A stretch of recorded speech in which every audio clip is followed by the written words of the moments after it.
तूफान नूह के बाद बैतुल्लाह शरीफ की तामीर कौन से नबी ने की थी? आपके ऑप्शन है ये।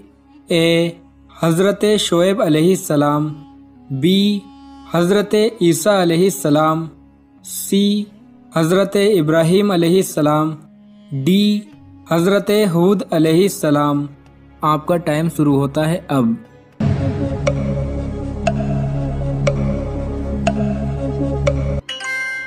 सही जवाब है सी।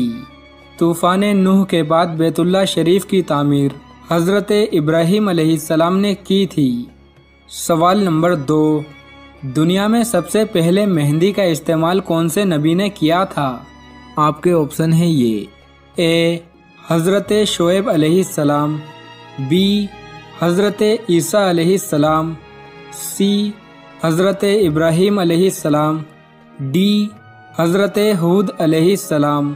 आपका टाइम शुरू होता है अब।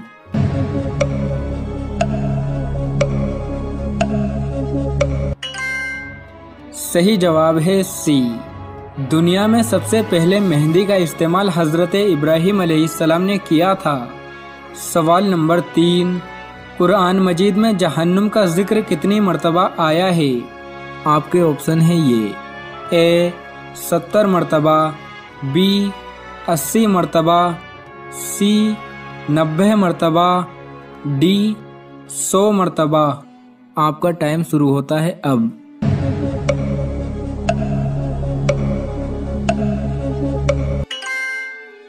सही जवाब है बी। कुरान मजीद में जहन्नुम का जिक्र 80 मर्तबा आया है। सवाल नंबर 4, कुरान मजीद में किताब तौरात का जिक्र कितनी मर्तबा आया है? आपके ऑप्शन है ये। ए 10 मर्तबा, बी 18 मर्तबा, सी 22 मर्तबा, डी 33 मर्तबा। आपका टाइम शुरू होता है अब।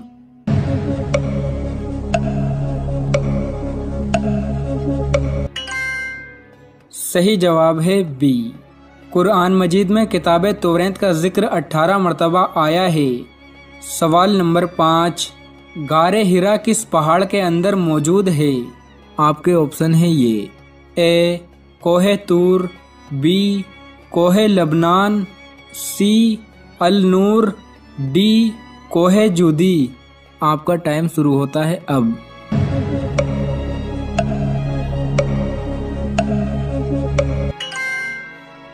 सही जवाब है सी। गारे हिरा अल नूर पहाड़ के अंदर मौजूद है। सवाल नंबर 6, कौन से नबी का चेहरा हुजूर करीम सल्लल्लाहु तआला अलैहि वसल्लम से मिलता है?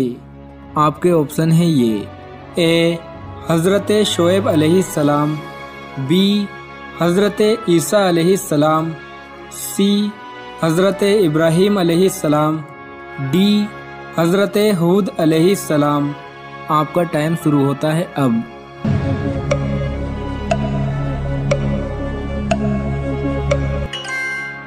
सही जवाब है सी। हज़रत इब्राहीम अलैहिस्सलाम का चेहरा हुजूर करीम सल्लल्लाहु तआला अलैहि वसल्लम से मिलता है। सवाल नंबर 7, हुजूर करीम सल्लल्लाहु तआला अलैहि वसल्लम मक्का शरीफ में कितने साल रहे? आपके ऑप्शन है ये।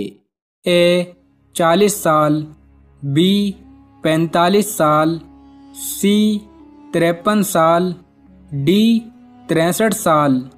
आपका टाइम शुरू होता है अब।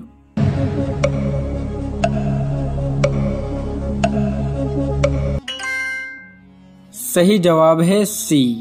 हुजूर करीम सल्लल्लाहु तआला अलैहि वसल्लम मक्का शरीफ में 53 साल रहे। सवाल नंबर 8, क़यामत के दिन लोगों के कितने नामे आमाल होंगे?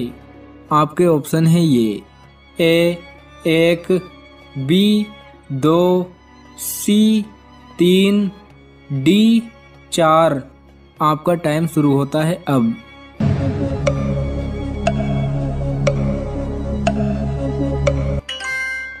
सही जवाब है सी। क़यामत के दिन लोगों के 3 नामे आमाल होंगे। सवाल नंबर 9, कुरान मजीद के बाद सबसे मुक़द्दस किताब कौन सी है? आपके ऑप्शन है ये। ए तौरात, बी जबूर, सी इंजील, डी सही बुखारी। आपका टाइम शुरू होता है अब।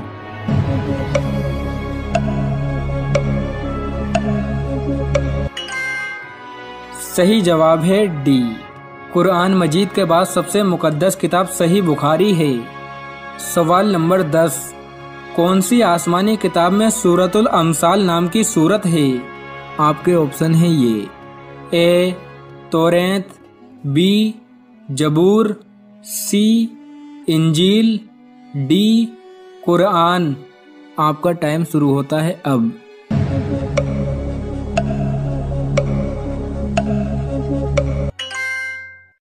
सही जवाब है सी। किताब इंजील में सूरतुल अमसाल नाम की सूरत है। सवाल नंबर 11, किताब इंजील कौन से नबी पर नाजिल हुई थी? आपके ऑप्शन है ये, ए हज़रत शोएब अलैहिस्सलाम, बी हज़रत ईसा अलैहिस्सलाम, सी हज़रत इब्राहीम अलैहिस्सलाम, डी हज़रत हूद अलैहिस्सलाम। आपका टाइम शुरू होता है अब।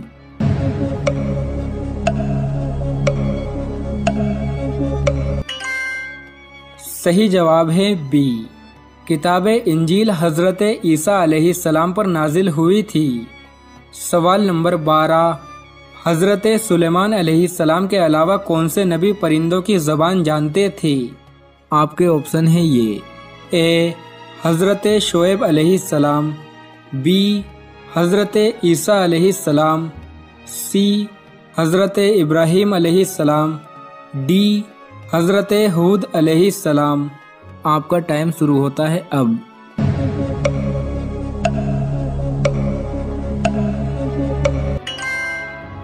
सही जवाब है डी। हज़रत हूद अलैहिस्सलाम भी परिंदों की ज़बान जानते थे। सवाल नंबर 13, बनी इसराइल कौम पर अल्लाह ने कितने नबी भेजे थे? आपके ऑप्शन है ये, ए 40,000, बी 60,000, सी 70,000, डी 90,000। आपका टाइम शुरू होता है अब।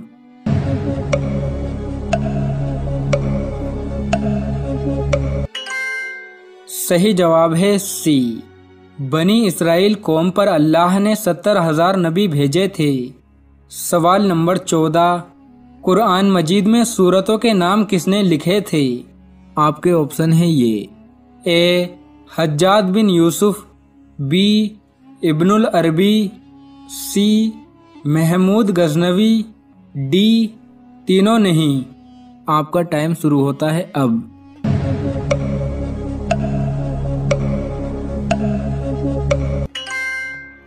सही जवाब है ए। कुरान मजीद में सूरतों के नाम हज्जाज बिन यूसुफ ने लिखे थे। सवाल नंबर 15, गुस्ल के दरमियान पेशाब आने की सूरत में क्या करना चाहिए? गुस्ल दोबारा शुरू से करना पड़ेगा? बहुत अहम मसला है। ये मसले का जवाब देने से पहले आप हवाला सुन लीजिए। फतावा आलमगीरी, फतावा हिंदिया और इसके अलावा फतावा रशीदिया के अंदर आपको ये तमाम मसला मिल जाएगा जो मैं भी आपको बताऊंगा। देखें, अगर कोई आदमी गुस्ल करने की गर्ज से गुस्ल खाने में गया और वहां पर ज़ाहिरी बात है उसको पेशाब आ गया गुस्ल करते करते, अब उसको क्या करना पड़ेगा? देखिए, अगर गुस्ल के दरमियान उसको पेशाब आ गया है तो वो पेशाब कर ले, वो ठीक है। पेशाब करने के बाद जहां से उसने गुस्ल छोड़ा था वहीं से शुरू कर दे। मिसाल के तौर पर वो कूली कर रहा था, नाक में पानी डाला उसने, सर जिस्म में पानी बहा लिया था, ठीक है, लेकिन अभी कोई हिस्सा रह गया था, पेशाब आ गया तो उसने पेशाब वॉशरूम किया, दोबारा आया, दोबारा सारे जिस्म में पानी बहा लिया।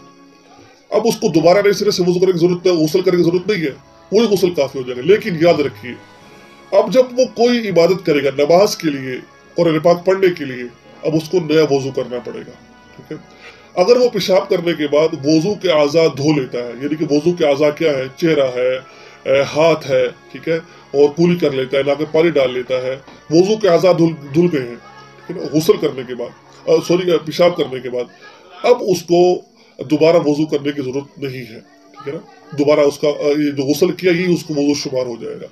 लेकिन मुस्तहब ये है, जब आपको पेशाब पखाना आ गया है, पेशाब पखाने से फारिग होने के बाद आप नए सिरे से गुस्ल कर लें, انشاءاللہ اس سے آپ کا غسل بھی ادا ہو جائے گا اور آپ کو دوبارہ غسل کرنے کی ضرورت نہیں پڑے گی۔